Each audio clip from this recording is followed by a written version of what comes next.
Ever since I was a kid, like the rest of my family was off doing their own thing, and I would wander into the forests in Kawartha Lakes, and I would just spend endless hours just playing in the muck and just being in forest by myself, and just interacting with the natural landscape and fishing and swimming and you name it. So that really informed and kind of inspired my particular my work, because I came to realize that those habitats, those natural areas were disappearing at an alarming rate, and that artwork was a great way to tell a story, because being an artist, you're a visual storyteller, right? And so that's what I try and do through a lot of my work.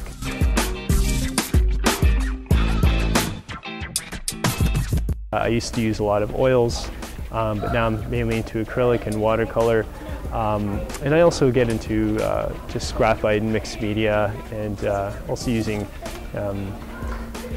materials that aren't as toxic and not as difficult to really clean up or dispose of.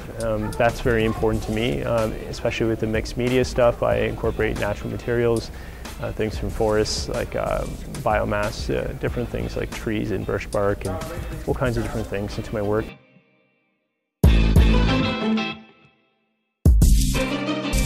There's really two separate themes in my body of work. The first is the urban and the importance of these old heritage buildings, and the idea of loss of traditional ecological knowledge and loss of those traditional landscapes and those traditional buildings, and how they're being replaced or in some cases transformed, and the importance of maintaining our heritage. So that's kind of one theme. And the second theme, which has to do with paintings, mainly like conceptual paintings, has to do with like species at risk and the concept of extinction and how people interact in the city.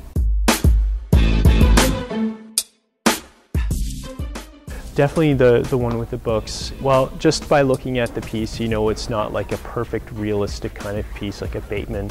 It's more intended to create a statement and an impact, and has to do with, again, the loss of traditional knowledge, in this case being books. And here you have many youth sitting on top of these books with their laptops open, and they're just busy immersed in that digital world.